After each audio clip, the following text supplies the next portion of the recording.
Good evening, Razorback fan. I want to welcome you to the one, the only Hawg Talk podcast. We are live from the Amigo Provisions Company studios and part of the Belief and Buzz Radio networks, where you can hear us on all podcast platforms as well as Buzz to 106.7 in Central Arkansas. So please like, rate, and review our podcast. And all shows are presented by Arkansas Brewing Company in downtown Ozark, Arkansas. I'm your host, Porter Hayes. Alongside me was Jacob Davis. And we are also brought to you by Bet Online, which remains your number one source for all your sports betting this season. Bet Online features live betting, free contests, and live scores for almost any sport or game imaginable. The fastest and easiest way to bet on all your favorite leagues and events. Head on over to Bet Online to join your 50% welcome bonus with your first deposit, and make sure to use the promo code BLEAV to receive your rewards. Bet Online, where the game starts. And even though Arkansas, they got beat out in the Sweet 16 to UConn, continued watching the games. Jacob, I know a lot of people were saying that the Final Four in the national championship would probably be boring because there was the Blue Bloods wasn't there. I mean, you got UConn, which has established itself, with its run. But I don't know if you got to watch that San Diego State Florida Atlantic game, but I was hooked. It was back and forth. Florida Atlantic led the whole way. Yep. And then the buzzer beater. And it's kind of a bittersweet. I was going to ask you, I don't know when the last time there's been a national championship that faces two people against each other, one that Arkansas beat and then one Arkansas got beat by. It's probably been a while. I really can't think of any. I mean, we talked about it in the past where, Arkansas's lost to the eventual national champions over and over and over again. But I really, never have seen anything like this. Can we state the claim that if San Diego State actually loses to UConn, that Arkansas is the number 2 team in the country? Can we stake that claim? Runner up, yes. You can. It was, I tell you what, and I was watching the women's national championship game today, and just the excitement around the whole tournament has been amazing. I mean, whether you're watching the women's game and just the records that have been broken, watching that tournament alone, and then you head over to the men's, and it's just, it's going to be a battle between San Diego State and UConn, but little old me, I know there's a lot of people that's not going to like me saying this, but if you look over my left shoulder, you see I've got a little UConn memorabilia back here. My dad was stationed in Fayetteville, Connecticut back in the 90s, which I got started on the UConn women's team. Well, in 99, they won a national championship, and then the women won it in 2000. So it was kind of like, and there's been 2 instances where the men and the women won it in the same year. So UConn has that prestige. And, of course, when Arkansas was playing UConn, I just sat back. I wasn't saying nothing because being kind of a UConn fan, it was just I wasn't about to get in that Twitter war. Oh, no, man. It was interesting to watch that game. And it's been interesting to watch UConn be so successful, being able to turn it on once March came and have all the pieces come together. And it's been really an impressive run. It's been an impressive run for San Diego State because I thought that they were a really good team. They have the pieces there as a group of 5 team, but also a school that has the talent there. The transfer portal, man, has changed the dynamics of college basketball and college sports forever. The NIL has changed things too, because they talked about FAU, the Florida Atlantic, having a really good, sweet NIL deal with their basketball team. That's how they're getting these guys. And I think that in basketball and in baseball, I think we're going to be able to see the game kind of switch in a way, making it more creating more parity amongst the colleges. Football is way off. I think the rich will end up staying rich, but being able to see like the UConns, the San Diego States, the Creightons, to make these runs has just been remarkable, and it's great for the sport because you're not having to see the North Carolinas, the Dukes, the Kansases. It's great to see that. I think it's great for college basketball. It's great for the avid watcher because you're seeing these other teams, these other schools that aren't considered blue bloods, but are kind of like right on the outside. You think about the Memphis, the Arkansas, the Texas, the Alabamas, the Auburns. They're all coming alive at the same time. And NIL and transfer portal is a part of it. And you see that Eric Musselman was a trendsetter as far as the transfer portal goes. And, it's a copycat thing. Once you see somebody have success with it, you're going to run with it. You saw Gus Malzahn on the football side. I know I'm chasing the rabbits, but you see, how Eric Musselman had success with the transfer portal. Now it's blown up everywhere. I'm sorry, I hit.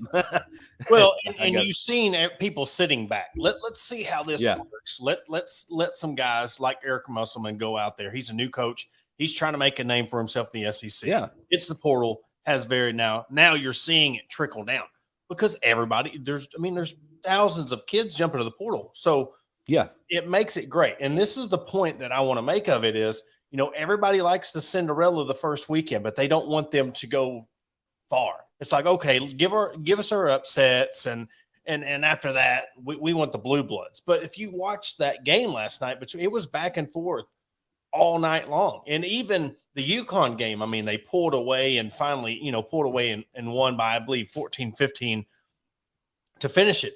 But like we said last time, you look at the last three national champions and just how dominant inside these teams were. Baylor, Duke, and then you had not Duke, but North Carolina, and then you had Kansas and then last you year. had UConn this year. It's just been a bunch of bangers, like I said, that because you're always going to get the score, and I think that's the caveat. You're always going to have scores.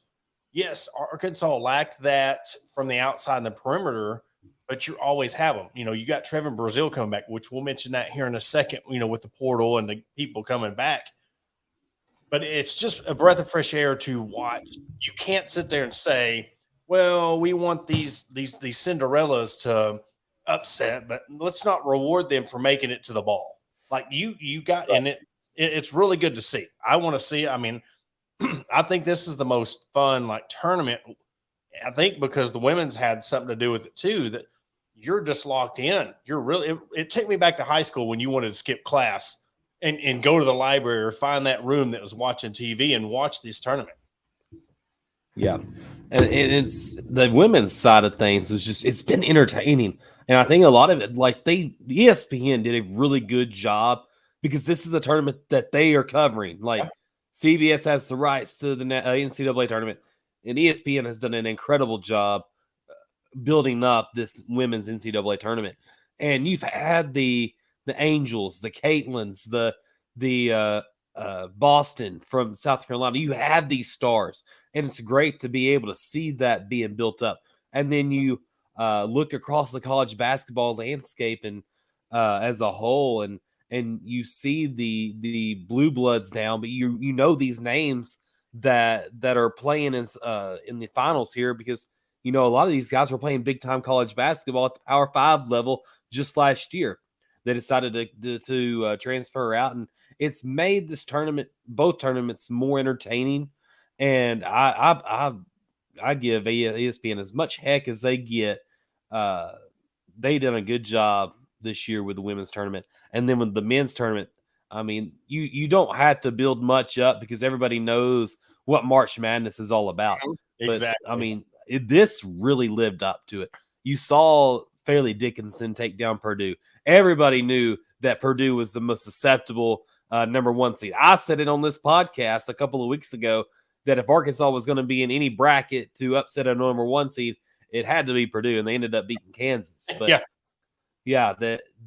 these tournaments, both of these tournaments have really shifted eyes, and I've seen people like the former Arkansas Razorback running back from Malvern, Madre Hill. Madre Hill. Madre, he was talking about it today. He said this women's tournament's been more entertaining than the men's, and I credit him with that. I mean, it takes it. I watched the the Iowa South Carolina game, and it was awesome. Like, it was back and forth.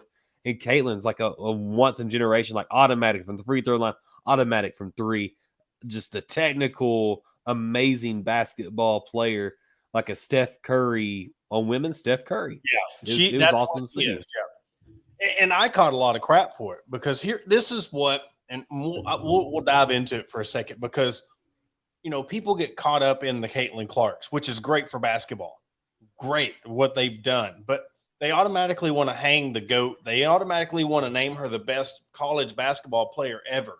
And I'm like, okay, tell me you started watching basketball this year without telling me, because you had Sabrina Ionescu from Oregon just a couple of years ago be the first one that was 2,000, 1,000, and 1,000 for a career, men's and women's.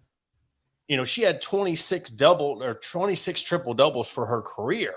Now this Caitlin Clark comes in. They're like, oh, she's the best thing since 2 years ago.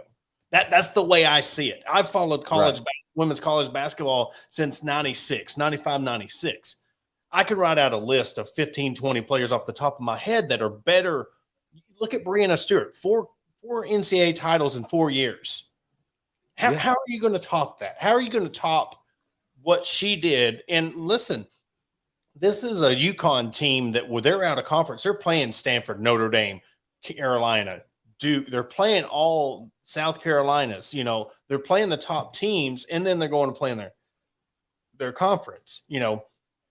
But it's just, she is a great player. And what her and Reese, Aaliyah Boston, Zia Cook, all these teams have done for the women's game, and of course, you got what ESPN done for it. It was an amazing job. But there's just sometimes, it's just like, she's great, but let's pump the brakes on saying she's the best ever. She was the best player this year. To have, even in the loss today, she had 30 points. But I made the point, you can't rely on one person to win you a national championship. You can't rely on that just one person, because she ended up getting 3 fouls, and it went from a 7-point game to a 7-point game. A lot of people were just like, well, what else are you supposed to do? She shot the ball over 200 times more than her next teammate did. It's basically, hey, give Caitlin the ball, let her go to half court and shoot the ball. That's great. It's great for the excitement of the game. That's what Curry did for Dayton. Give him the ball and let him shoot. But did that ever get him a national championship? And that was the sole point I was making was, I ain't my crow. I didn't believe she was the best player until that performance against South Carolina and what she did to one of the best defenses in the country. The thing that got South Carolina in trouble was they could not shoot the perimeter, AKA you look at the freaking LSU game. Girl, Pearson, I think that was her name, had 21 points and 7 threes in the first half. They shot the three, and they weren't playing a lick of defense. And that's another thing that I want to add to the best player ever. You can't sit there and say someone who doesn't play defense is the best player ever. You just can't do it. She sat there at free throw line extended, let them run around, and then she runs down the ball and shoots the ball. So that's my rant on that part of it. But But do not. I could sit here and you can say, well, this person's not the best ever, but yet congratulate them on a great year and say they're a great person or a great player. You can say those two statements in the same sentence. Yeah. And I think there was a lot of issues there with Angel and Caitlin, and how they were back and forth with each other, and Angel kind of got in her face and did the John Cena, you can't see me. Look, I know there's a lot of people that are mad about it, but Caitlin was doing the same thing to Louisville just a couple of weeks ago. You got to take it, and it's good for the game. I love seeing that. How many people said that Angel was trash for saying that, not realizing that Caitlin done the same thing? Yeah, how many people? History. There was so many people who said that, and they're like, "Oh, I didn't know that Caitlin said this," and they have to crawfish. It's like, come on now, Yes, she has taunted. And yes, I said my things when, they played Arkansas and they made the thing about Yes. Samara because Samara was 5'4", 5'3", and she stood over her like, okay, there's times and places to do it, but it's still yet it's like it doesn't make her a bad person because listen, when Devo done his dunk, this is the biggest point I made. When Devo done his dunk last year against Auburn, swung around, swung his legs in that guy's face. Everybody celebrated it. Yes. Let's put the picture in Crystal Bridges. But in the women's game, when they do that, they're like, oh no, she's being trashy. But when they look back and Caitlin Clark's a mouthy little, you know what? She was talking trash to Van Lith. She was talking trash to South Carolina. She was basically shooing them off, taunting them, making them shoot the three, which is okay.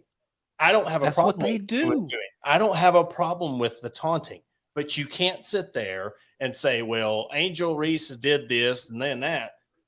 And then when you see video of Caitlin Clark do, you're like, well, that's different. No, it's not. No. Taunting's taunting. No, I mean, taunting happens all the way to junior high ball. Like, man, if you only see so much that happens on TV. Look, man, when you're playing on the court, there is some taunting, all the talking, jibber jab, man, talking about your mama, like, like don't even bring up church league. Violent. Church league's the worst one. Church league, that's true. It's true. You get dunked on in church league too, and they'll say something you want to pop off, and then it'll start a big old brawl again. I mean, bench is clearing, but no, like it's just one of those things. Like, look, they both did it. It's good for the game, and I like it. And I don't know if Caitlin's going to be able to come back next year or not. I can't remember. Possibly come back for 2 years. She is honestly contemplating coming back for 2 more years, and this is wow. Why wouldn't you? This is not the big money go to the NBA and make millions like the NBA guys do. She has a chance to go make what, 300,000? She's got $1 million deals right now. Oh wow! I mean, she could come back for 2 more years because of the COVID year. Yeah. So I mean, honestly, if you're sitting in a position like that, and if you've seen the crowds at Iowa, this is a lot of people who don't understand about. You see Arkansas, we have 4 or 5, sometimes 7,000 fans, but you get to South Carolina, they got just as many fans as the men's games. And they sell out. Yes. They sell out the arena down there at South Carolina. Iowa's the same way. So if she gets $1 million NIL deal just with Nike and she's got others with other people, why wouldn't you come back and play college ball? Yeah, and I love seeing what they're able to do as far as like the NIL is just bringing so much marketability to these players that I think it's going to translate to their professional careers much easier than it used to. I like what Tyler Butler said the other day about the WNBA. He said like one of the WNBA players, the most they make is like $150,000 a year.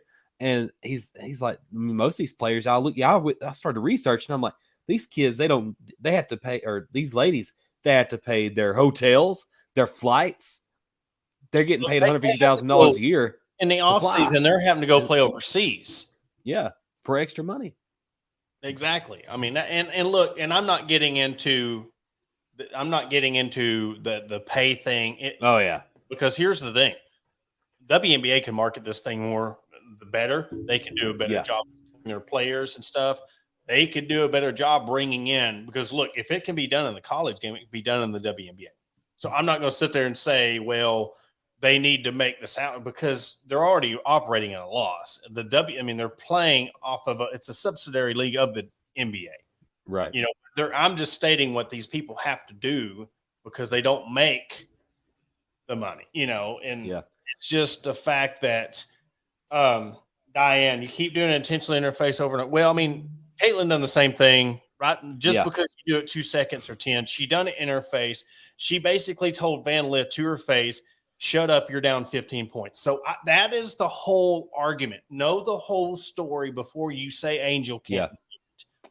Because Caitlin says things on and off the court. Every time she gets pushed down, she's throwing her hands up in the air, wanting a foul. Like I said, Caitlin is a great basketball player, but there's no argument that's going to change my mind about the whole, because go back and watch the game. Every time she would go to the ground, her hands would come up Or when she got, now I will say this, the technical foul was crap.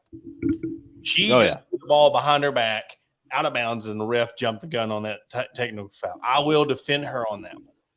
But every time there's even a foul called on her, and even on the push-off in the first half, she clearly pushed off, and the lady was like, what did I do? Like, yeah. Remember Marshall Henderson? Yeah. That played for Ole Miss. Oh, dude, that dude has some shenanigans. He's one of those guys that you just love to have. Like, you think about who's that guy from Oklahoma State, Rock Riggio. I mean, that guy, he's a character. Like these characters, I don't care if it's Angel Reese or Caitlin Clark in the girls' game or the guys' game. Jason Allen, it's fun. Yeah. It's fun to have these kind of personalities. That's what's good for this sport. You think about KJ Jefferson, and he looks like he's on the sideline getting ready to go. You think of like JD Note, that dude. He would just chew bubble gum and make baskets and shoot. I mean, he didn't make a lot of them, but he sure did shoot a lot of them. And he chewed bubble gum and shoot. Baker Mayfield took the OU flag and went to the 50-yard line at OU or OSU and stuck the flag in Ohio State. I mean, it happens. Why do you think they give personal fouls for taunting? Because it happens, and it's just because they think it's obsessive. But we like it. You're a fan. You like the trash talking. It's just part of the game.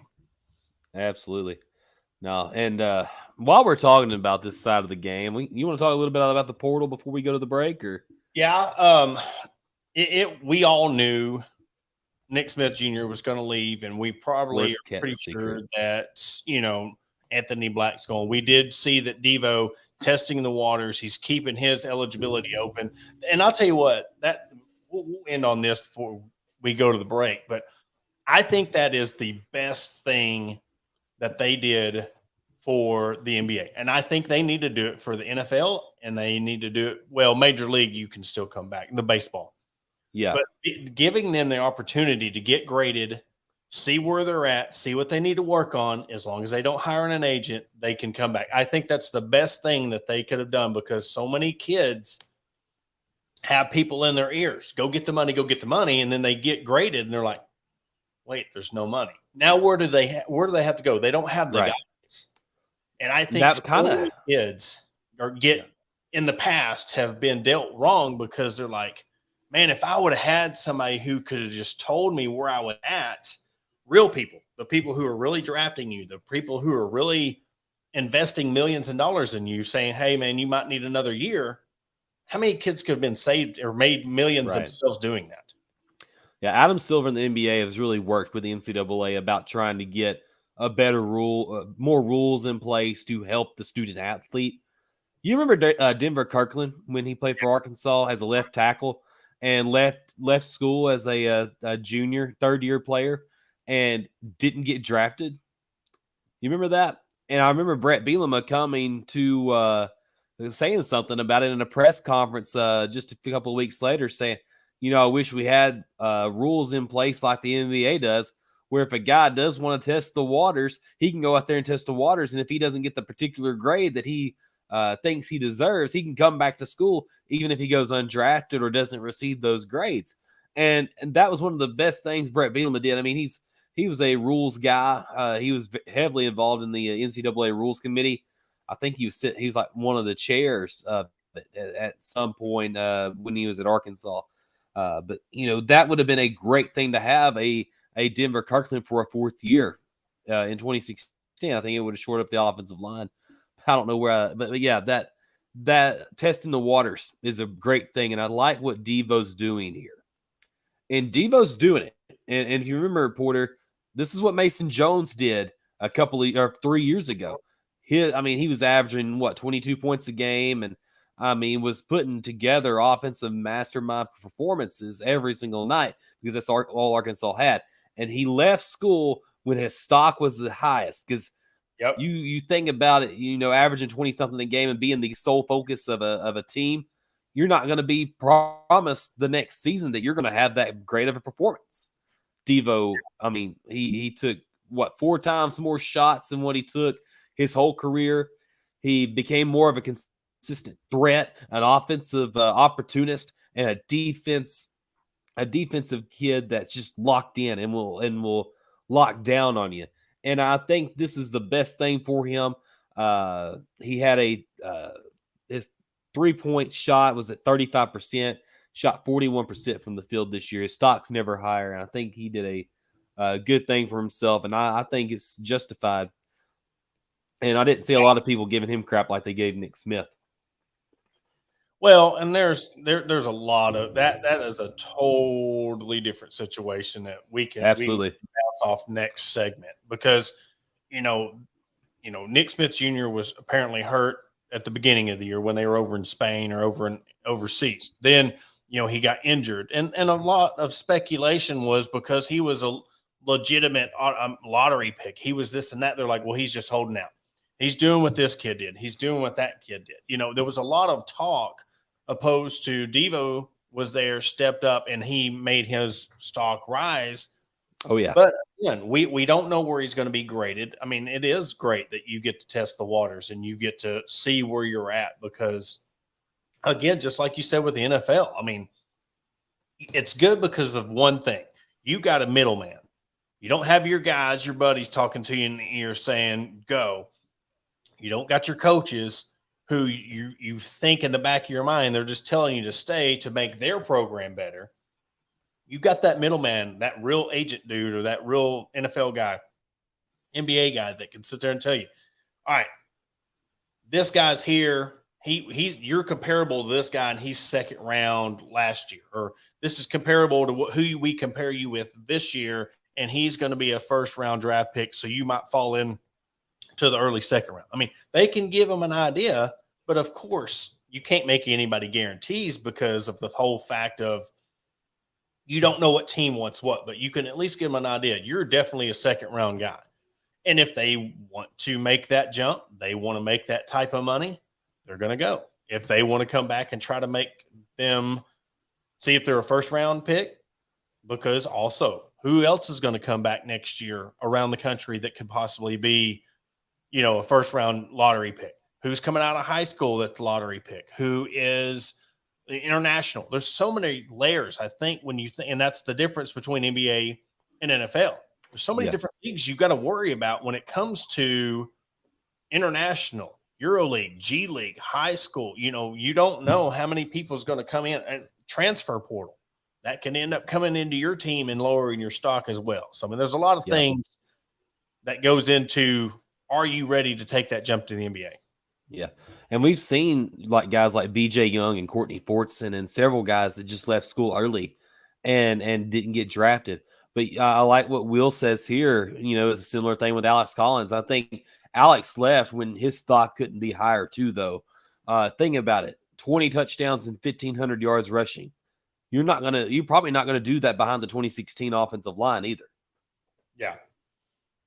I mean, Raleigh Williams ran for 1,300 yards and I think 13 touchdowns, but you don't have I don't think you had the same type of production in 2016 as you did in 2015. I think he left at the right time, Will.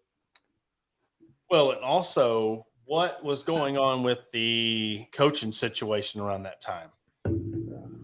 Sam Pittman was gone. Okay. He left after 2015. That's what I'm saying. So, I mean, you had a coaching change. Who's going to come in? Who's going to come in and be the coach and get me to that next level? So there's a lot that goes into that. Yeah. I mean, and you think about Devo's situation here, he could be a second round guy and go play some summer league games, get that sign on bonus in the draft, and then go play some summer league ball, make a squad, and on opening day. And I mean, if things don't work out, you can go back to G League, make your way back up to the NBA. Like there's a way for Devo to go back and make money, or he could, just say, hey, maybe I do go undrafted. I can come back one more year. The thing is, there's not many third and fourth year players around the country in college basketball that are getting drafted into the NBA. There's just not. Yeah. Well, and this is not position. This is pure will. This is pure heart. I compare him to Jalen Williams. You're going to get a guy that will grind for you, will work for you, will be in the gym. He'll be that guy. He'll be that one guy. Look at Jalen Williams. He made himself known as we talked about this last week. He made himself known as a charge guy. Took his charges, paid his dues, and now he's in the starting rotation. Devo can be that guy, that facilitator. Yeah, he might not be in the starting lineup right away, but he'll come in and get you 8-10 minutes and really get after the people, give those guys a break. So, I mean, there's a spot for him in the NBA. He's got that drive and determination. I just think there's offensively stuff that he needs to work on. And that's the thing. Do you want to work on him another year in college, or do you want to try to go to develop underneath an NBA coaching system?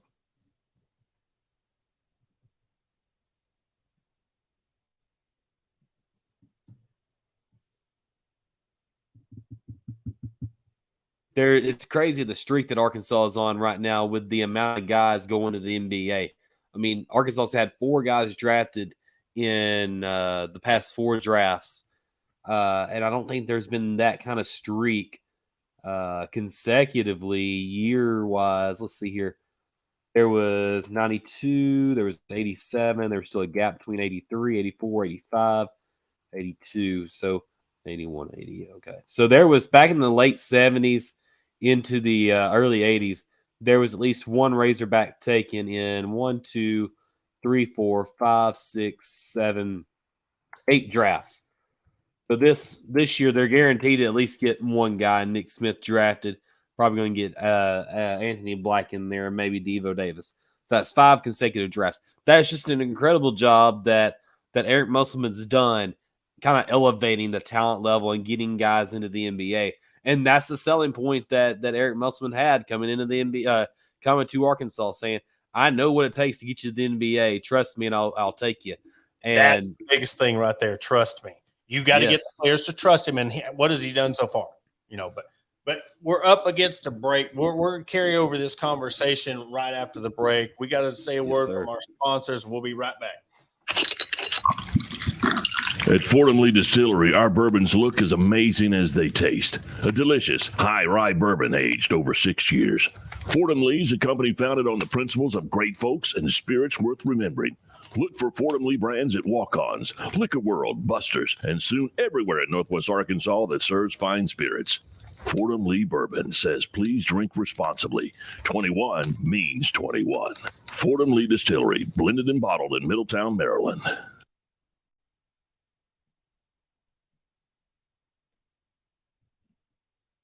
Shelby Taylor Trucking serves all your timberland needs in South Central Arkansas. With over 50 years in the industry, Shelby Taylor Trucking has established themselves as trustworthy leaders in the industry. From planting to harvesting to hauling your timber, Shelby Taylor Trucking is ready to serve you. Follow them on all social media platforms at Shelby Taylor Trucking.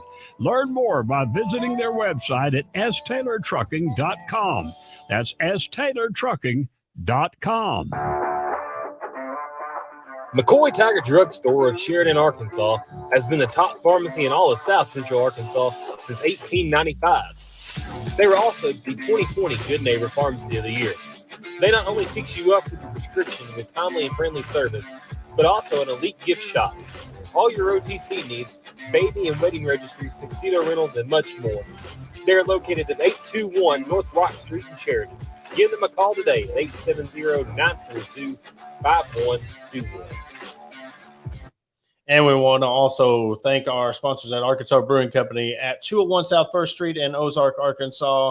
They're serving you up all the greatest bar foods, snacks, drinks. They always have karaoke nights. They always have some live music going on the weekends. So go down and see Destiny and Chris Brockett at 201 South 1st Street in downtown Ozark, Arkansas. And Jacob, give us some words from our sponsors at Amigo Provisions Company.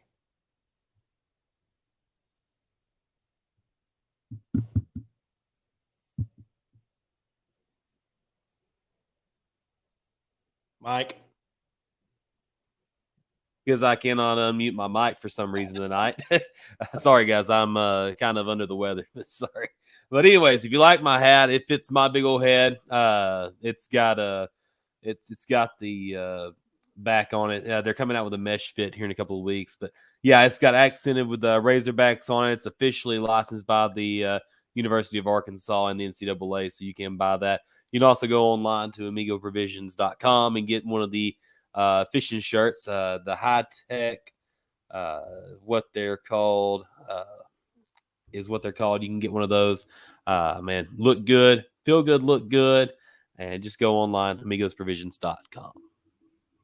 And what we were talking about beforehand was, basically like Devo and his, let's say, draft stock. Yeah. And testing the waters, and how he reminds me of Jalen Williams, and a guy who I know he'll put the work in. I know he's one of them. I mean, he's posted so many posts and on Twitter, and he's in the gym. It doesn't matter if it's 10, 11 o'clock at night. This guy's in the gym. So if he can get somebody to buy into him, I think he's going to be somebody that if somebody gives him a chance, he's going to go all out for him. I mean, he's just one of them guys that will fight tooth and nail. And then again,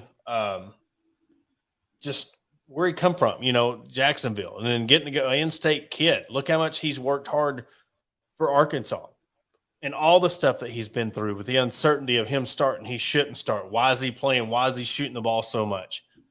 And then you see how he did in March. I mean, this kid was doing as a freshman. He made that shot that sent him to the Elite Eight, Elite Eight, yeah. It's just, but yet everybody's like, well, he's not this, he's not that. I think he's everything what he is. And I think he can get to an NBA roster and make it, because he got that drive and determination, and that's what it takes. And that's exactly what it takes. What's going to separate yourself from others? Everybody dreams about making it, but what are you going to do when you make it? And that's where the real fun begins. When you get there, you work even harder because you've got 20 other guys trying to take your spot. And that's one thing a coach told me years ago is, I've got 4 guys out here that are better than you. They're more talented than you. They're more athletic than you, but you got heart. I can have all these guys and put them out there and win games, just let alone on their abilities and what they display. But what you display is teamwork. You do everything right. You have the drive, and you're not going to play for Eric Musselman if you don't have the drive to succeed. And that's what Devo has. That's what sets him apart as a player. And that's what sets him apart to the fans, as a guy that gave his blood, sweat, and tears. A guy that has been there every single night. Missed a game due to personal reasons, but came back to full fanfare. People missed him because why? Because he's that key piece that was missing in that game, even though they won it. I mean, and you think about the Kansas game.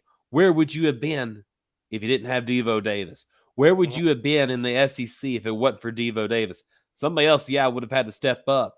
But you look at that roster this year, who would have stepped up? But Devo willed this team. If he wanted it, he determined himself that he was going to take it.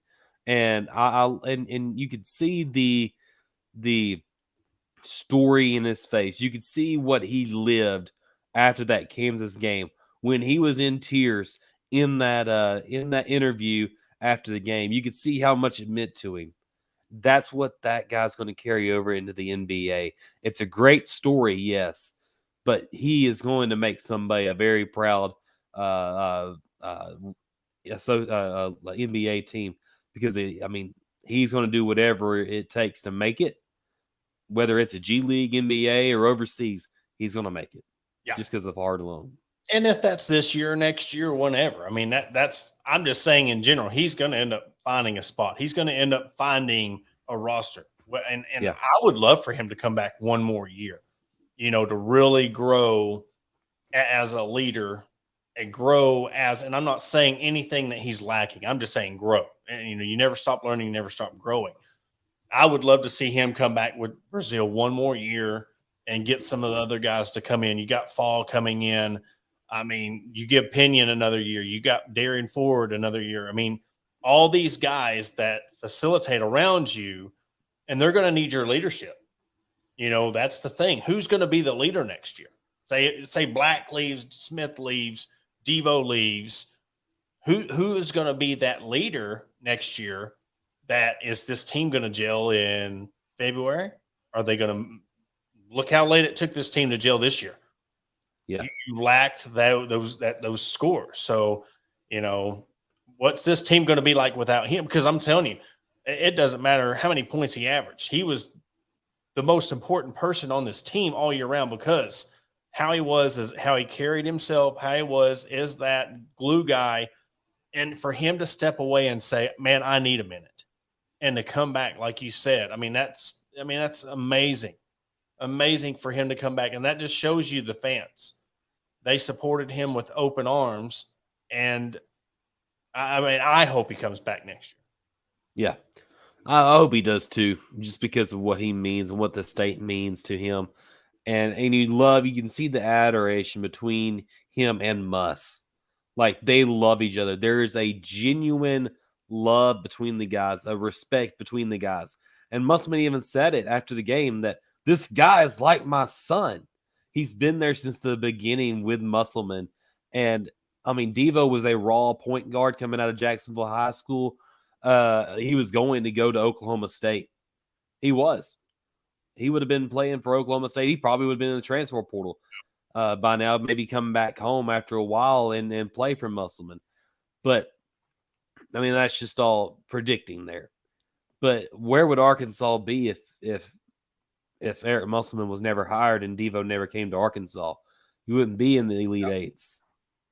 You wouldn't be in the Sweet 16s. No, you wouldn't, because you wouldn't have got the other players. You wouldn't have been able to have Nick Smith Jr. for a year. You wouldn't have got Anthony Black. You wouldn't have got any. Where would any of them guys be? Would Jalen Williams would have come? You never know how many of them guys you really had to talk into coming.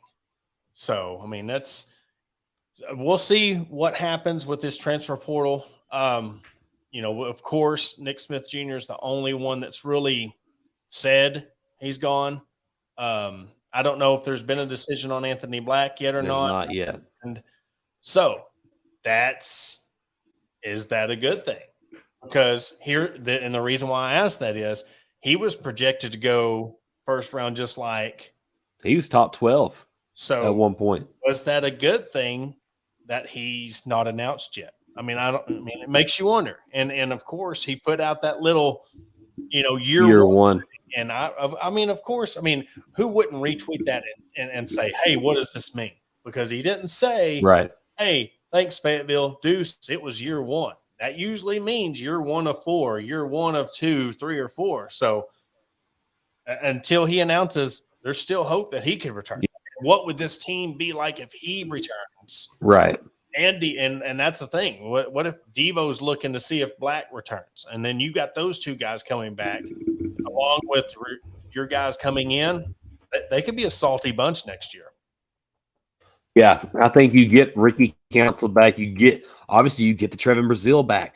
That was huge news on Friday because there was points throughout the season that I heard that he thought about just going to the NBA, just going off the 9 games he played for Arkansas and the season he played for Missouri. I think there was enough there to show his potential and be drafted maybe in the second round. But he comes back. The sky is the limit for him because we saw how dominant he was around the rim, a guy that could extend, 3-point line extended. Like he could shoot from anywhere. And that's what makes Trevin Brazil such a piece to the puzzle that Arkansas didn't have last year. I think we've repeated that and regurgitated that over and over so much that it's almost beating the dead horse now of what could have been. But now you're saying, well, you look on to see what we have now, and you got a true point guard. Not that you didn't have one in Anthony Black, but you have a facilitating point guard in Layden Blocker. You bring in Bayfall. You bring back a Trevin Brazil. Like, I don't know what Arkansas' schedule is going to be as far as the non-conference play goes right now, but man, it's going to be Lob City again. Of course, if you get Ricky Council back and you get Jordan Walsh back, like it's going to be Lob City. It's going to be fun to watch, and that's one of the bright stories that we were able to see after the season ended. Yeah, and of course, the drive of we made the Sweet 16, but we know things could have been better. Unfinished business. And that's crazy. That's crazy to say that 3-4 weeks ago before, say right before that daunting 3-game stretch of the season. We're sitting there like, man, this is going to be tough. How far are they going to make the tournament? They're a bubble team. Are they going to get in? And then the closer it got, they're like, okay, their lock is a 10 seed, maybe an 8-9 seed. We didn't even know how far they were going to go. And for them to beat Kansas and then fall to UConn, there's that thing of, man, we really wanted to make it 3 Elite Eights in a row. We were this close. Yes, we ran into a buzzsaw.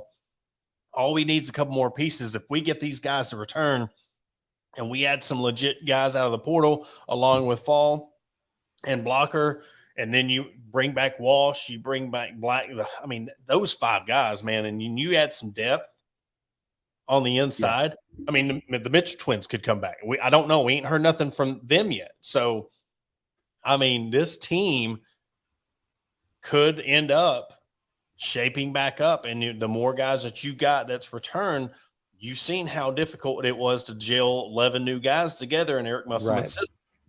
I mean, it took almost a month later, before them to gel. So we'll see how that goes in. But, yeah, it's exciting to see how this team or what this team could shape up to be. But it all depends on who's leaving, who wants to go to the draft, or who's going to go to another team.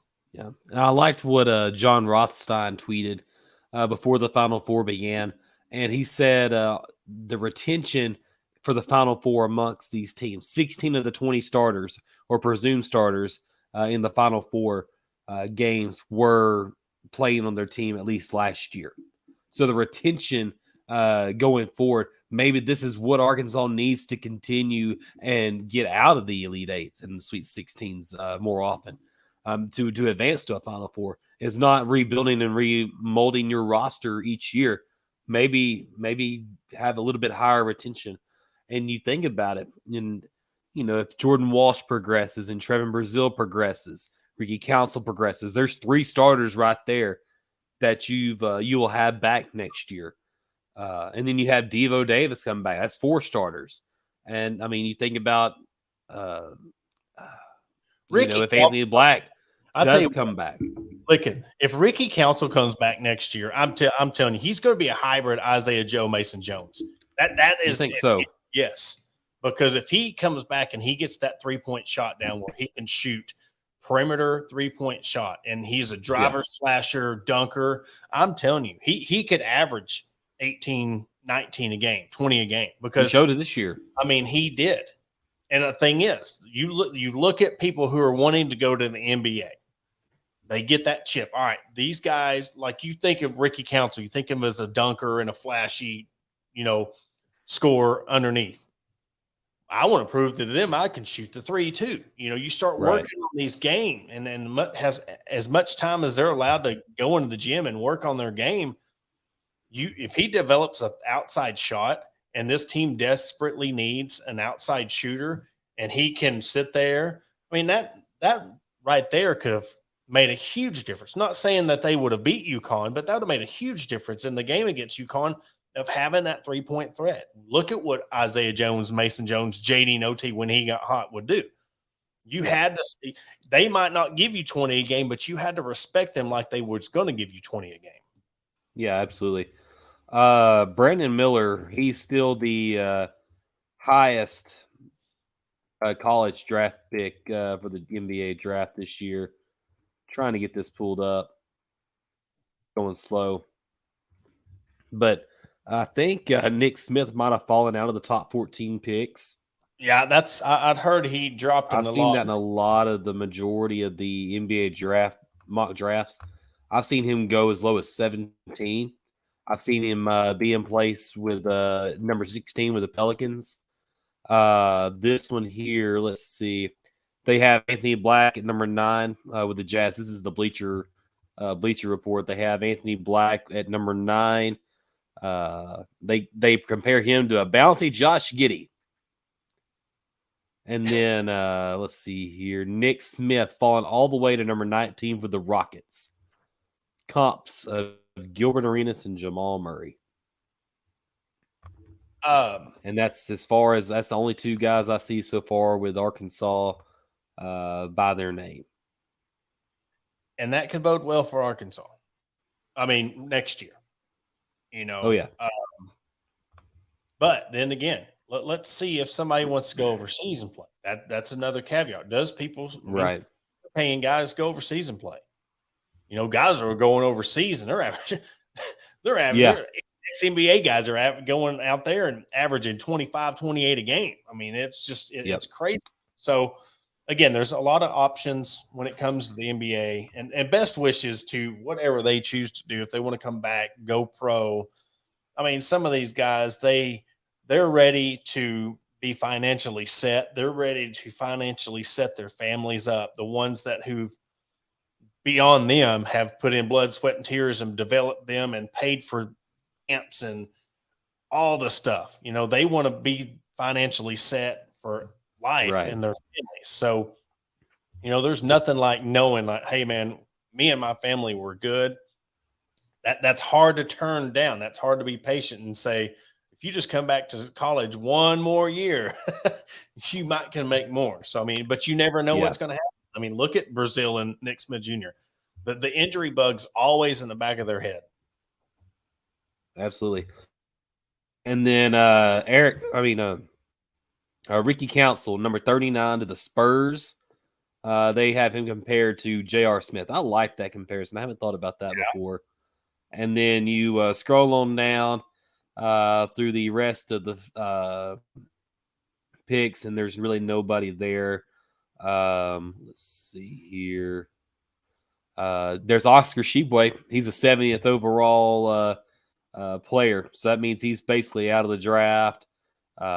He's probably going to come back. I think he has one more year. He can come back.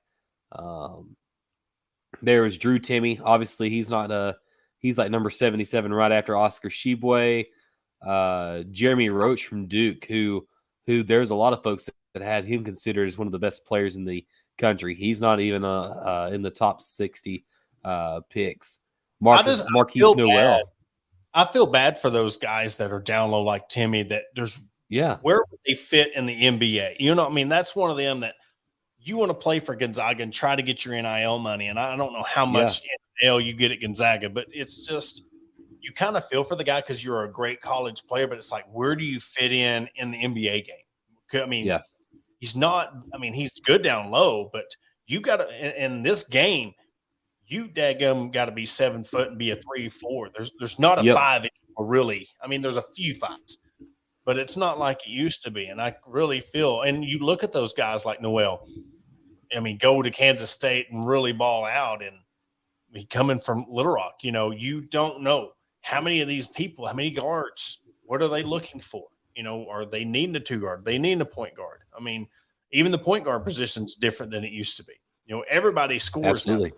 That facilitator who runs the offense, that guy down low who, pitches out to the 3-point shooter, or you score down low. Everybody's basically a 1 through 4 now. Yeah, and you think about like guys like Bobby Portis. When he was at Arkansas, he's completely changed his game as a whole. Like, but I know Bobby had a 3-point shot at Arkansas, but he wasn't the consistent threat that he is now in the NBA. That takes a lot of – it just shows that these guys are Arkansas. And that's what Sam Pittman says. These guys are Arkansas. Grant Morgan's Arkansas. These guys are the epitome of what Arkansas is, blue-collar work ethic guys. And that's what Bobby Portis has done. He has put in the work to stay in the NBA as long as he has. Let me throw this at 10 years. Like, you're making $10 million for us now. Learn how to shoot a 3, or you're I mean, I'm just saying, like, look, we know you're good at Arkansas. We're going to give you this contract. Get out there and you're going to shoot 500 threes a day until you get to 40% or what, I mean, it's just, we've got to get you to adapt to this game. And once you get settled in, you look at guys like Gafford and Portis, it took them a little bit to get settled, but once they got settled, they're household names now. Absolutely. Yeah. But I guess on to baseball. I mean, I know we're still we're kind of in a weird transition where we're still in the midst of talking more basketball than anything. And of course, we're going to be talking spring football moving on. I think we're pretty much, unless we hear things about the portal and who's coming and going, but we're really starting to start our transition to the baseball. And a lot like last year, you drop the first game to Alabama and then you come back and you ended up winning the series. So, and I loved the coach's, he tried to do a hog call. I mean, 4 out of 10. It wasn't, I give it a -1 because it was immature as all get. It was like, and you really think it was bad. Hey, it was better than Dana Altman's hog call. I'll give you that. It was better than Dana Altman's. Yeah, well, he didn't last long enough to count. I mean, you got to at least make it 48 hours before. Yeah. I mean, at least the Alabama coach the Alabama coach was here longer than Dana Altman. I mean, let's put it, call a spade a spade. I mean, but this team, it's unlike what you're used to. I mean, you got some guys that can freaking absolutely jack it. I think they have target practice every day trying to hit it over that building. I think they're trying to hit the Mexican restaurant across the road. I mean, some of these shots that Brofofen, I could keep on, I'd say his name like Worcestershire sauce. I mean, I keep on getting his name mixed up. Borfin. Like ibuprofen. It's Borfin. You got Borfin and Wagner and Hosenberger. And Wagner. But Wagner. These guys still, even, they're 23-5 overall, 20-2 at home, 6-3 in the SEC, which of course that you're more concerned about winning series and then dropping series when it comes to that point. But you got 4 guys still hitting over 340. Borfin's hitting 405 in 27 games, hitting 405, 6 home runs. Wagner's got 12. Hosenberger's got 5. Kendall Diggs has got 8. And then Wagner's got 43 RBIs. I mean, that's just impressive. Very, very impressive what they've been able to do. Then you look at I'll tell you what really impressed me was their bullpen. They've had so many doubts about their bullpen, and they've really relied on their starting pitcher the last couple of years. And even you see with Cops using him twice in the series to really try to save the day. But bullpen really secured the series win today. And they have Arkansas State on Tuesday, and then they travel to Ole Miss. After that, they got a Tuesday, Wednesday 2-game set with Little Rock, which they really kind of – and then you get to the one we've all been waiting for, the matchup with Tennessee, April 14th, 15th, and 16th. So you're going to be in Fayetteville the 11th until you go to Georgia the 20th. So they're playing UCA the Tuesday after Tennessee. So kind of a weird schedule what they got going on. I mean, I know you got Thursday, Friday, Saturday. You're that Thursday, Friday, Saturday series with Ole Miss. Turn around, play Little Rock Tuesday, Wednesday, and then you got to play Tennessee Friday, Saturday, and Sunday, and then play UCA the following Tuesday. That's insane. But again, it is baseball. But what I worry about is, what does this do? And I wish we had Kevin on. What does this do, this kind of schedule like this, do to their pitching rotation? You see when they get into the SEC tournament and you get into the regionals and College World Series setup, how this really, you've got to really worry about your pitching rotation. So it'd be interesting to see. You're talking about how the bullpen helped them out today against Alabama. They're going to be tested a lot the next couple of weeks because Ole Miss is not a slouch. Little Rock's definitely not a slouch. And then you got the Tennessee. So, yeah, this seems like they've kind of toyed with Little Rock over the years since they've been allowed to start playing in-state teams. But you're going to see guys like that you haven't really seen before, especially against like Arkansas State. I expect them to have some guys take a few games off, especially the Arkansas State game. You may not see Peyton Stovall out there. You may not see TJ out there. You may not see Borfin out there. Maybe give them guys a little bit of rest. I mean, you can afford to do that when you have as much talent on this team as you have had in a while. A lot of guys that are ready to prove themselves. And I tell you what, Gage Wood was fired up. Like, you don't really see, and especially like last week when they, it was Friday against Alabama when they when TJ hit that home run, and it was the week before that. I was in Cayman Islands, that's right. And they, one of the guys came in and on that Friday game and hit a complete bomb. As Robinette hit that big bomb, and they came out and just bear hugged him and congratulated him. That stuff that you don't really usually see out of Dave Van Horn's team is coming out of the dugout and celebrate. But that was really cool to see. But you see like the excitement, especially from like Gage Wood, like getting pumped up. A guy that Kevin Bohannon, the guru himself, said, this Gage Wood guy, he's going to be a problem. You better watch out for him. He just flipped from Kansas State. And I'm thinking, Kansas State commit? I'll be all right. And then he completely comes in and just dismantles the Alabama lineup over and over and over again today or on Sunday and helped Arkansas secure that win. And so shout out to Gage. He played well. Another Arkansas product out of Batesville. Yes. So, I mean, you're talking about them guys that are charged up. And I'll say this. I mean, this is taking nothing away from basketball or football, but I think there's something different with these baseball players who are from Arkansas who put on, and I think it has to do with the prestige of the program. Not only are you saying you're one of the best players in the state of Arkansas, but you're one of the best players in the nation if Arkansas chooses you. So you see guys, look at Will McIntyre, look at Gage Wood, look at all these guys, Holland, all these guys coming in. You've seen what Zach Morris done last year when he got his time. You're seeing some of these pitchers that are coming in and they're making a name for themselves. It means a lot. And especially, that Sunday you put that cream colored Arkansas jersey on, you're just like, it just means a little bit more when an Arkansas kid does it.